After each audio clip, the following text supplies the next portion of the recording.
దాదాపు మీరు ఇండస్ట్రీకి వచ్చి 30 years పైన అవుతుంది అనుకుంటా. 35 ఏళ్ళు అయిందండి. 35 ఏళ్ళు. ఇప్పుడు మన ప్రోగ్రామ్ ఏంటంటే 24+1 అండి. అంటే 24 క్రాఫ్ట్స్ ఉంటాయి సినిమా రంగంలో. ఈ +1 అంటే ఏంటంటే సినిమా జర్నలిజం. ఈ +1 అనేది దీనికి కలపొచ్చు అంటారా లేదంటారా? అసలు 25 క్రాఫ్ట్ చేయొచ్చు కదా సినిమా దీంట్లో? అది చేయాలనే డిమాండ్ చాలా కాలంగా ఉందండి. అది ఫిలిం జర్నలిస్టులు యాక్చువల్ అంటే జర్నలిస్టులు ఇదివరకు ఏంటంటే పిఆర్ఓలు చేసేవాళ్ళు. ఆ పిఆర్ఓల్ని ఒక క్రాఫ్ట్గా చేసి ఇండస్ట్రీలో ఇంక్లూడ్ చేయాలని ఎప్పటి నుంచో ఉందండి. అది జర్నలిస్టులు అని కాదు, పిఆర్ఓలు చేయమని ఎప్పటి నుంచి పాత దాదాపు 20 ఏళ్ళ నుంచి అది ఉంది. అది ఇంతవరకు ఇంప్లిమెంట్ అవ్వలేదు. అసలు సినిమా జర్నలిస్ట్ పాత్ర ఏంటి సినిమా రంగంలో అభివృద్ధిలో? ఒక మంచి సినిమాని జనాన్ని తీసుకెళ్లడంలోనూ, ఒక సినిమాలోని మంచి చెడులు చెప్పడంలోనూ జర్నలిస్టు బాధ్యత చాలా ఉంటుందండి. డెఫినెట్గా అంటే ఇప్పుడు అంటే బిగినింగ్లో డేస్లో జర్నలిజానికి ఎక్కువ గౌరవం ఉండేది, జర్నలిస్ట్ మాటకి వాల్యూ ఉండేదండి. ఏదన్నా చేసే ముందు జర్నలిస్ట్ని సంప్రదించడం, జర్నలిస్టులు పాల్గొనడం జరిగేది.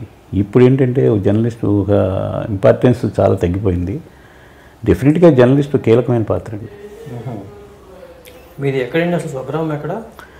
మాది గుడివాడ అండి, కృష్ణా జిల్లా గుడివాడ. ఏఎన్ఆర్ కాలేజీలో డిగ్రీ వరకు చదివాను, బీకామ్. నేను జర్నలిస్ట్ అవుతానని అసలు ఎందుకంటే బీకామ్ ఆ రోజులో బీకామ్ చేస్తే బ్యాంక్ ఉద్యోగం గ్యారంటీ అనేవాళ్ళు.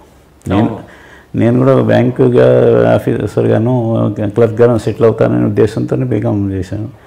అనుకోకుండా నేను హైదరాబాద్ రావడం వచ్చింది. అనుకోకుండా జర్నలిస్ట్ అయ్యాను. నేను జర్నలిస్ట్ కావాలని ఎప్పుడు అసలు జర్నలిస్ట్ అవ్వాలని ఇప్పుడు అనుకోలేదు కూడా, ఆలోచన లేదు, అనుకోలేదు. ఎందుకు వచ్చారు ఇక్కడికి అసలు? నేనంటే మ్యారేజ్ చేసుకున్న తర్వాత హైదరాబాద్ వచ్చానండి. ఇప్పటికే పెళ్ళి అయిపోయింది మీకు? నేను డిగ్రీ అయిన 6 monthsకి మ్యారేజ్ అయిపోయింది. హైదరాబాద్ వచ్చేసాను. హైదరాబాద్ వచ్చి ఉద్యోగ ప్రయత్నం చేస్తున్నప్పుడు మా ఊరి చేతను ఒకతను నారాయణ అని ఒకసారి నాకు దారిలో కలిసాడు. కలిసి ఏం చేస్తున్నావు అంటే, ఏం చేయట్లేదు, ట్రై చేస్తున్నాను, నా జాబ్ కోసం ట్రై చేస్తున్నానంటే, నువ్వు ట్రాన్స్లేషన్ చేయగలవా అని అడిగాడు. ఇంగ్లీష్ టు తెలుగు చేయగలని చేస్తాను. అయితే అప్పుడు ఈ వారం అని ఈనాడులో పాప కార్టూనిస్ట్ ఉండేవాడు. ఈనాడు నుంచి ఆయన బయటకు వచ్చేసి ఒక పత్రిక పెట్టాడు ఫ్రెండ్స్తో, ఈ వారం అని ఒక పక్షపత్రిక, పొలిటికల్, సినిమా అన్నీ దానిలో ఉంది. ఆయన పెట్టాడు. దానిలో సబ్ ఎడిటర్ పోస్ట్ అయితే ఖాళీ ఉంది, నువ్వు ఇంట్రెస్ట్ ఉంటే చెప్పు, నేను తీసుకెళ్తానంటే, సరే మనకేంటంటే ఏదో ఒకటి ఉద్యోగం కావాలి, నేను జర్నలిస్ట్ అవ్వాలని కాదు, ఉద్యోగం కావాలి అని సరే అని వెళ్ళాను. వెళితే ఆయన ఒక ఆర్టికల్ ఇచ్చారు, ఇంగ్లీష్ ఇచ్చి, ఇది ట్రాన్స్లేట్ చేయండి, చేసి మీకు ఓకే అనుకుంటే నేను జాబ్ ఇస్తాను. సరేనని ఆర్టికల్ ఏంటంటే, చిల్లర కాయిన్స్ ఉన్నాయి కదా, కాయిన్స్ కనుమరుమైపోతాయి, ఇక ముందు ఉండదు అని ఒక ఆర్టికల్. అంటే కనుమరుగవుతున్న చిల్లర మహాలక్ష్మి అని హెడ్డింగ్ పెట్టి రాశాను ఆర్టికల్. ఆయనకి నచ్చింది, వెంటనే దాంట్లో చేరాను. దానిలో చేరిన ఒక 3-4 months చేసిన తర్వాత, ఎంత ఫస్ట్ మంత్ చేయాలి అంటే మీది? నాది 200 rupees అండి అప్పుడు. ఏ సంవత్సరం ఇది? 1983, 82లో 3 months 4 months చేసిన తర్వాత, దానిలోనే భవానీ అని డిజైనర్ ఉండేవారు. ఆయన చెప్పి, ఎంతకాలం దీంట్లో 200 ఫ్యామిలీ ఉందని, పెళ్ళయింది, కొత్తగా పెళ్ళయింది, ఖర్చులు 200 సరిపోతాయి, నువ్వు ఆంధ్రజ్యోతిలో ట్రై చేసుకోమని చెప్పాడు. ఆంధ్రజ్యోతిలో ట్రై చేశాను, కుదరలేదు. అప్పుడు ఉపేంద్ర గారిని ఆంధ్రజ్యోతిలో సీనియర్ కరస్పాండెంట్ ఉండేవాడు. ఆయన ఫ్రెండు, ఆయన ఫోన్ చేస్తే, ఒకసారి ప్రస్తుతానికి ఖాళీ లేవమ్మా, ఏమన్నా ఉంటే చెప్తాను. అదే టైంలో కందనాథ్ చెన్నారెడ్డి గారు పల్లకి వారపత్రిక ఆంధ్రభూమిలోంచి బయటకు వచ్చేసి పల్లకి వారపత్రిక స్టార్ట్ చేస్తాను, ఇంకా మొదలవ్వలేదు, పెట్టాడు ఆఫీస్ తీసుకుని. టైంలో ఈయన భవానీ గారు నాకు సజెస్ట్ చేసి, అక్కడికి వెళ్ళి ట్రై చేయంటే ట్రై చేశాను. వెంటనే ఇక్కడ చేశాను. 200లలో 300 రూపాయలు అయింది. కందనాథ్ చెన్నారెడ్డి, శివప్రసాద్ గారు ఎడిటర్ అక్కడ. ఒక పల్లకి అది ఒక సంచలనం అయిందండి ఆ రోజుల్లో. ఎందుకంటే ఆంధ్రభూమిలో కనకామరాజు గారు ఎడిటర్గా ఉండేవారు, శిఖరాజు గారు అంటారు. ఆయన ఇప్పుడు ఎండమూరి వీరేంద్ర, తులసిదళం, మల్లాది, వీళ్ళందరూ దాంట్లో మంచి పోటీ పడుతూ ఉండేవాడు అక్కడ. వాళ్ళందరికీ ఆయనతో గొడవ వచ్చింది. వాళ్ళు ఆల్టర్నేటివ్ చూసుకున్న టైంలో పల్లకి వాళ్ళకి ఆల్టర్నేటివ్ అనిపించేది. అందుకని నేను మల్లాది గారిని, ఎండమూరి గారిని చందు సోమబాబు అని ఉండేది. వీళ్ళందరి పేర్లు వింటాం కదా, ఇప్పుడు చూడలేదు. వాళ్ళందరూ మా పల్లకి ఆఫీస్కి వచ్చేవాళ్ళు. వాళ్ళతో అక్కడ నాకు అట్లా పరిచయం అయింది. వాళ్ళందరూ పల్లకిని సపోర్ట్ చేశారు.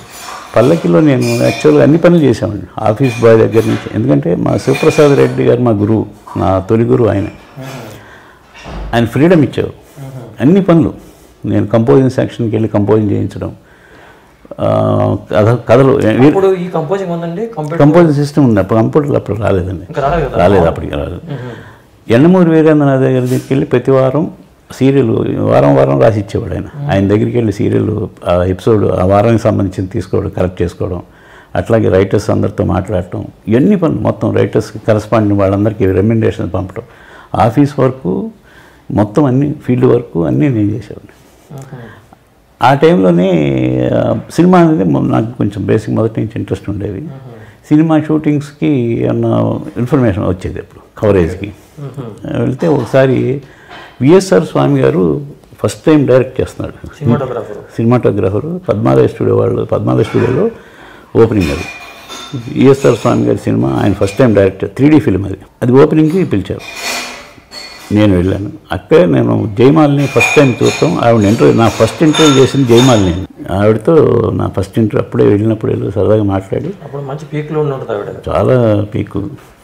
84 ఐ థింక్, 85. అప్పుడు ఫస్ట్ ఇంటర్వ్యూ జయమాలిని చేశాను. స్పాట్లో అండి.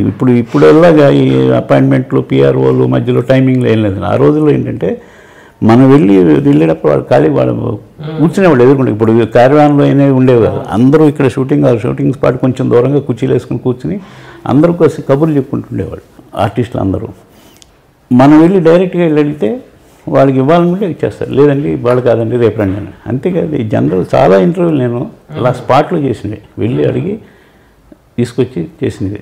నాగేశ్వరరావు గారు పద్మభూషణ్ వచ్చినప్పుడు షూటింగ్లో ఉంటే వెళ్ళాను. వెళితే ఆయన అడిగాను ఫస్ట్, ఏమన్నా ఇంటర్వ్యూ కావాలంటే, కాదమ్మా రేపురా, వాళ్ళు కొంచెం వర్క్ చాలా హెవీగా ఉంది రేపురా అన్నారు. సరేనని మాట్లాడుతూ ఆ సినిమా ప్రొడ్యూసర్ డైరెక్టర్ నాకు తెలిసిన వాళ్ళు కాబట్టి కూర్చుని ఇట్లా మాట్లాడుతున్నాను.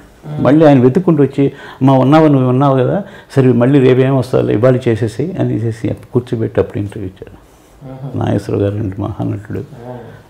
అలా ఉండేదండి. లియో ఎంటర్టైన్మెంట్ ఈ ఛానల్ని ప్లీజ్ సబ్స్క్రైబ్ చేయండి, షేర్ చేయండి, లైక్ చేయండి. Please subscribe to Leo entertainment. Please subscribe to Leo Entertainment YouTube channel. Subscribe Leo Entertainment channel. Leo Entertainment. Please subscribe this channel. Hi, నేను ఆనంద్ రంగానే. Please subscribe to Leo entertainment. ఇలాంటి interesting videos కోసం తప్పకుండా మా ఛానల్ని subscribe చేయండి.